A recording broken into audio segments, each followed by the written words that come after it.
Hello दोस्तों, अध्ययन English गुरु के चैनल पर आप सबका स्वागत है। मैं अरविंद कुमार। आज हम बात करेंगे एरर्स के। तो ये एरर्स नॉन फाइनाइट वर्ड्स की हैं। तो नॉन फाइनाइट वर्ड में किस तरह की एरर पूछी जाती हैं ये आज हम डिस्कस करेंगे। तो यहाँ आपके सामने 17 एरर्स हैं और इन 17 एरर्स को मैं वन बाई वन सॉल्व करके बताऊँगा। तो जो बच्चे एग्जाम्स में बैठने जा रहे हैं, एसएससी के एग्जाम, उनके लिए एरर्स बहुत ही ज़्यादा महत्व रखते हैं। तो यहाँ गौर से देखना है कि इन एरर्स को कैसे सॉल्व किया जाता है और किस तरह की एरर्स नॉन फाइनल से पूछी जाती है। तो यहाँ पहले ही एरर है हमारी सी स्टॉप सडनली। तो यहाँ सी स्टॉप सडनली ऑन, यहाँ दिख रहा है ऑन हियर। तो ऑन हियर की जगह हमारा आएगा ऑन हियरिंग।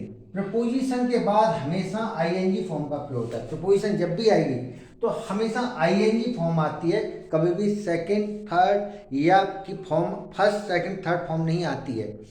अब दूसरी हमारी एरर है दे वर बीइंग वेल एजुकेटेड। तो यहाँ गौर से देखिए, बीइंग का प्रयोग जो हुआ है किसके स्थान पर, वी वर के स्थान पर। तो यहाँ वर का प्रयोग नहीं होगा। They being well educated always behave well. तो ये दो सेंटेंस हैं और इन दोनों सेंटेंसों को हमने कैसे जोड़ा है, प्रेजेंट पार्टिसिपल यानी बीइंग से। तो वर के स्थान पर हम बीइंग का प्रयोग करने से वर का प्रयोग नहीं होगा। अब आगे आता है he is civilising. Civilising, civilise शब्द में कभी भी आईएनजी नहीं लगता। ही इज सिविलाइजिंग की जगह सही प्रयोग होगा सिविलाइज्ड। क्या होगा, सिविलाइज्ड, यानी वह सभ्य है। तो हमारा यहाँ पे सिविलाइजिंग गलत है और सही प्रयोग होगा इसका सिविलाइज्ड। अगले देखिए, tearing clothes always give tension to me. तो यहाँ क्लोथ्स की विशेषता बताइए टीयरिंग। तो टीयरिंग यानी फटने वाले, फटे हुए कपड़े नहीं होते हैं, फटे हुए कपड़े होते हैं। और यहाँ टीयरिंग के लिए की जगह सही शब्द का प्रयोग होगा टोर। क्या लगाएंगे, टोर क्लोथ्स। तो क्लोथ्स की विशेषता हम कैसे बताएंगे, टोर से, यानी पास्ट पार्टिसिपल से। तो यानी यहाँ पे क्लोज के साथ टोर का प्रयोग होगा, यानी पास्ट पार्टिसिपल, न कि जीरन का प्रयोग होगा। अगला सेंटेंस देखते हैं, बैप्ट is not solution of any problem. बैप्ट, हमने बैप्ट का प्रयोग किया है, बैप्ट थर्ड फॉर्म है। तो बैप्ट से हम सेंटेंस नहीं बना सकते, इसकी जगह क्या प्रयोग होगा हमारा, बीपी। तो बीपिंग जीरन के रूप में नाउन का काम कर रहा है यहाँ पे। बीपिंग यानी रोना, इज नॉट सॉल्यूशन, समाधान नहीं होता, ऑफ एनी प्रॉब्लम, किसी भी समस्या का समाधान बीपिंग नहीं होता है। अगला बात देखो, they are teaching before I learn anything. Before, तो they are teaching before learn anything. तो यहां गौर से देखो, यहां पे हमारा डंडा है ये। तो यहां प्रीपोजिशन है बिफोर और बिफोर के बाद यहां प्रयोग हो रही है थर्ड फॉर्म, जो कि गलत है। थर्ड फॉर्म की जगह क्या का प्रयोग होगा, लर्निंग का। लर्निंग, सही प्रयोग क्या होगा, लर्निंग। प्रपोजिशन के बाद हमेशा आईएनजी फॉर्म का प्रयोग होगा, कभी भी सेकेंड फॉर्म, फर्स्ट फॉर्म या थर्ड फॉर्म का प्रयोग नहीं होता है। आगे देखिए, I along with him had decided to fight with opened knives। knives यानी चाकू। तो ओपन को पास्ट पार्टिसिपल के रूप में चेंज नहीं करते हैं, तो इसके सही प्रयोग क्या होगा, ओपन नाइफ्स। तो यहाँ सही प्रयोग होगा ओपन। ओपन नाइफ्स होता है यानी खुले चाकू।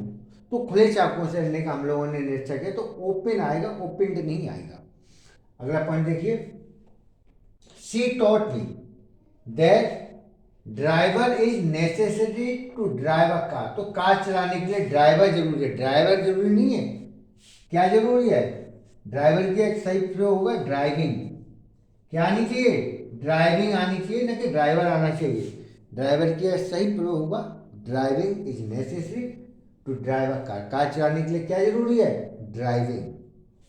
अगला पॉइंट आएगा, आई हैव डाउट, मुझे संदेह है, काय पर, ऑन हिज लर्न। लर्न क्या है, फर्स्ट फॉर्म, और फर्स्ट फॉर्म से पहले हमने लगा रखा है हिज। तो हिज जब आ रहा है तो इसका मतलब एडजेक्टिव, एडजेक्टिव के बाद नाउन का प्रयोग होगा, न कि वर्ब का। तो यहाँ ऐसी कंडीशन में लर्न की जगह क्या प्रयोग करेंगे, लर्निंग। लर्निंग का मतलब होता है ज्ञान। हिज लर्निंग यानी उसके ज्ञान पर मुझे संदेह था। तो यहाँ लर्निंग शब्द का प्रयोग हुआ, न कि लर्न का प्रयोग हुआ। लर्न तो वर्ब है।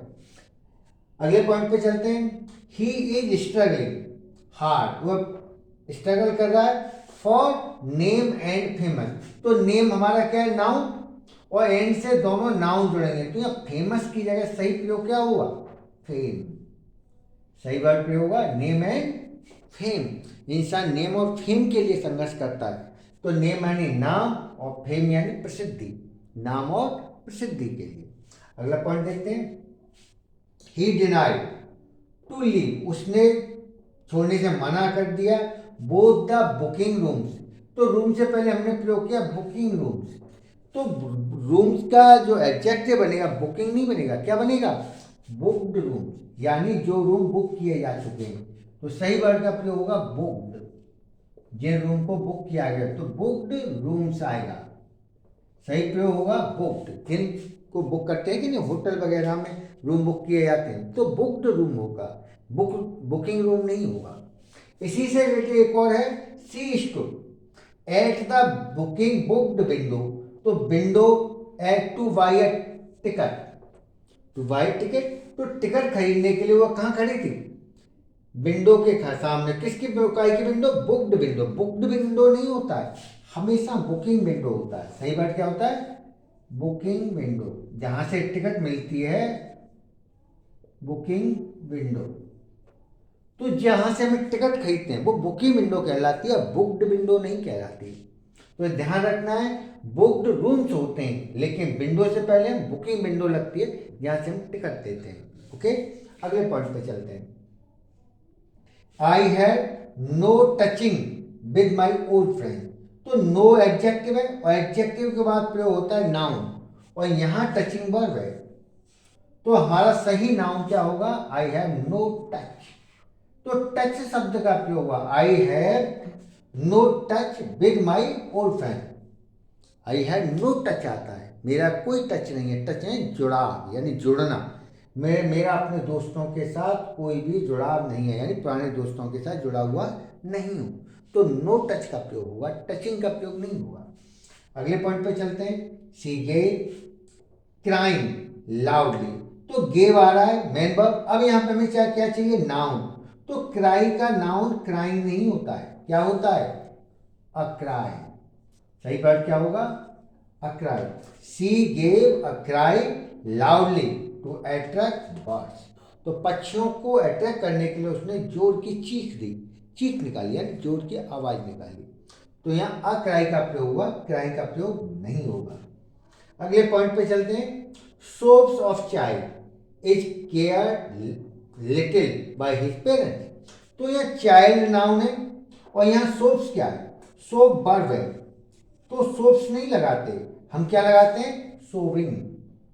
क्या काय का प्रयोग करेंगे, सोविंग। सोविंग का मतलब सुबकना। तो सोविंग ऑफ चाइल्ड, बच्चे का सुबकना। तो यहाँ सोविंग शब्द का प्रयोग होगा, सोव का प्रयोग नहीं होगा। अगला पॉइंट चलते हैं। His body is quite hairy why everyone afraid of him. तो क्वाइट हेयर, तो बॉडी की विशेषता क्या है, हेयर। हेयर, तो हेयर लगाया है। तो बॉडी को बॉडी हेयर नहीं होती, बॉडी हेयर ही होती है। और यहां सही शब्द प्रयोग होगा हेयर ही, HAIR। तो his body is quite hairy, उसकी बॉडी पूरी तरह से बालोदार थी। अगले पॉइंट पे चलते हैं। She took jumped from the terrace to commit suicide. Suicide करने के लिए उसने टेरेस से जंप मारी। तो जंप का जब हमने मेन वर्ब प्रयोग कर लिया, अब हमें चाहिए नाउन। तो नाउन जंप्ड नहीं होगा, क्या लगाएंगे हम, a jump. He took a jump. Jump noun होता है, जंप नाउन नहीं होता। तो सी टुक अ जंप, तो जंप का प्रयोग होगा, जंप का प्रयोग नहीं होगा। तो आपने देखा नॉन फाइनेंस की किस तरह की एरर आपसे पूछी जाने वाली हैं एसएससी में एग्जाम में, या बैंक के एग्जाम्स में, या जितने भी कंपटीशन एग्जाम होते हैं उन एग्जाम में इसी तरह की एरर्स पूछी जाती है नॉन फाइनेंस से। तो आप लोग इसी तरह मेरे चैनल के साथ जुड़े रहिए। अगर आप आपको मेरा चैनल पसंद आ रहा है तो सब्सक्राइब जरूर करें, लाइक्स भेजें और कमेंट्स भी भेजें, जिससे मुझे पता चले कि आपकी और क्या डिमांड्स हैं। Thank you.